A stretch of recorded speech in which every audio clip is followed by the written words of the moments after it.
전도 사역에 함께 할 수 있게 인도해 주신 하나님께 진심으로 감사를 드립니다. 목사님께도 정말 감사드립니다.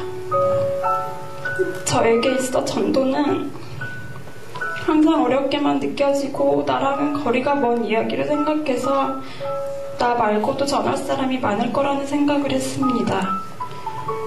그래서 그곳에 간다고 신청은 했지만 제가 과연 하나님 말씀을 전하면 전도를 할 수 있을까 걱정하는 마음에 가게 되었습니다. 하지만 그건 제 생각일 뿐 전도하러 나가면 하나님이 담대함으로 나아가게 도와주셨고 제 입을 통해 말하도록 하나님이 도와주심을 느꼈습니다. 목사님의 말씀대로 우리가 전하지 않아서 그렇지 갈급한 영혼, 예비된 영혼이 많음을 느껴 그동안 전도하지 않음에 회개하였습니다. 설교로만 전도하여야 한다 그냥 들었을 때랑 실제 나가서 해보니 확실히 달랐습니다. 많은 도전을 받고 돌아왔습니다. 3일 클럽을 준비하면서 어린 영혼 한 명 한 명이 얼마나 귀한지 깨달았고 유난히 사람 구경이 힘들었던 그 동네에서 한 명이라도 더 영접시키고 싶은 마음에 찾고 또 찾으러 돌아다녔습니다. 찾아다니며 들었던 생각이 이게 바로 하나님의 마음이구나 느껴져서 울며 돌아다녔습니다. 또 한국 땅에 이런 곳이 있으리라 생각하지도 못했습니다. 제주도는 정말 선교지였습니다. 사람들의 마음이 이 정도로 닫혀있을 줄 몰랐습니다. 제 마음도 이렇게 아픈데 하나님의 마음은 얼마나 아프셨을까라는 생각을 했습니다.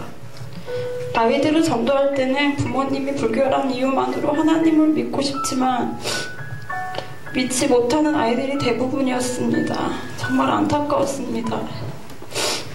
또 할머니들은 영접기도 제 손을 꼭 잡고 오히려 고맙다고 하시며 눈물을 보이셨습니다. 이번을 시작으로 전도사에게 적극적으로 동참해야겠다고 생각했습니다. 또 제주도를 위해 기도하고 영혼의 소중함을 깨닫고 돌아왔습니다. 예전에는 지나다니는 사람을 볼 때 그냥 아무렇지도 않고 봐줬는데 이제 하나님을 모르는 그 사람들이 불쌍하고 귀한 영혼으로 보아졌습니다. 하나님을 모르는 그들을 위해 진심으로 기도할 수 있게 되었고 정말 잊지 못할 2박 3일이었습니다. 2박 3일 동안 살아계신 하나님을 느끼는 귀한 시간이었습니다. 제가 아까 앞에서 권태희 권사님 말씀에 그 초등학교 아이가 이름이 유선인데요. 그 유선이가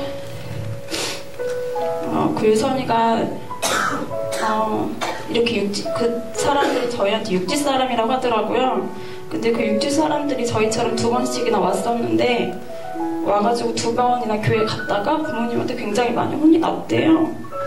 그때마다 부모님이 너무 반대가 심해서 다니고 싶었는데 못 다녔는데 이번에 선생님을 만나게 됐다는 거예요.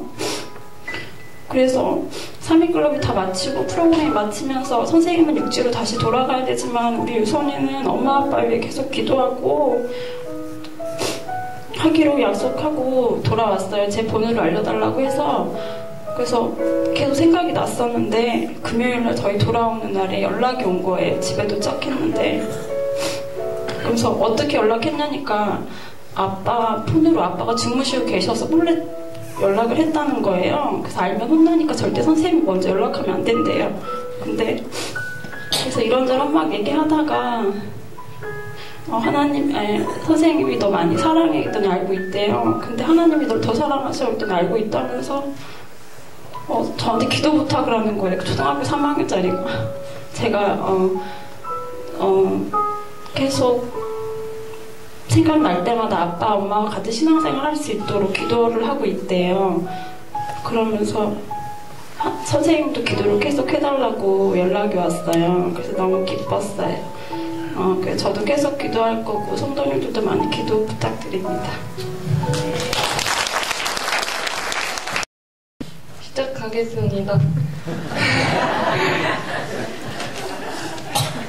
제주도에 도착하자마자 노방전도를 나갔습니다.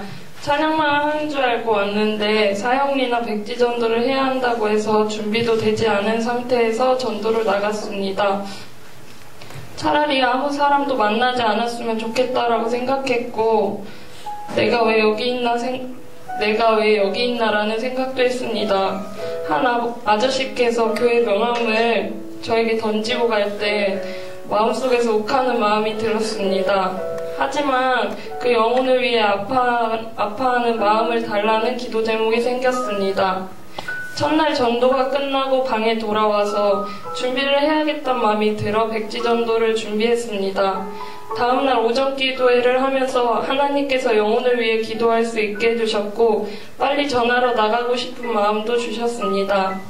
첫날과 달리 둘째 날은 호의적인 사람을 많이 만났고 영적 기도를 하는 사람이 있어 너무 행복했습니다. 그리고 제주도 사람들의 영혼을 생각하며 기도할 때마다 눈물이 나고 마음이 너무 아팠습니다. 예수님이라는 이름을 한 번도 들어본 적이 없다는 한 할머니를 만났을 때는 제주도가 마치 아프리카 오지처럼 느껴졌습니다. 나도 내 주위 사람들에게 얼른 전해야겠다고 생각했습니다. 셋째 날 전도할 때 모든 사람들이 잃어버린 어린 양으로 보여서 신나게 걸어 다녔습니다. 비록 한 사람도 영접 기도를 하진 않았지만 교회에 대하여서 호의적인 제주도 사람들을 보면서 세대가 바뀌면서 제주도가 18,000 여신을 믿는 것이 아니라 하나님께 돌아올 것이라는 확신이 들었고 하나님께서 제주를 크게 사용하실 것 같았습니다. 이번 아웃리치를 오면서 하나님의 계획하심 안에 들어와 있다는 게 느껴져서 행복했고 전도, 영혼구원, 영접의 중요성을 느끼지 못했던 제가 얼굴도 모르는 제주도 사람들을 위해 기도하고 잃어버린 어린 양을 찾아 헤매는 게 신기했고 참 감사했습니다. 제가 먼저 영접하고 전할 수 있어서 감사하고 하나님께서 역사하시는 곳에 있게 해주심이 감사했습니다. 제주도에 다녀오지 않았으면 이런 감사함을 평생 모르고 살았을 것 같습니다. 앞으로 살아가면서 전도가 생활화되어 잃어버린 어린 양을 찾기 힘쓰는 사람이 되고 싶습니다.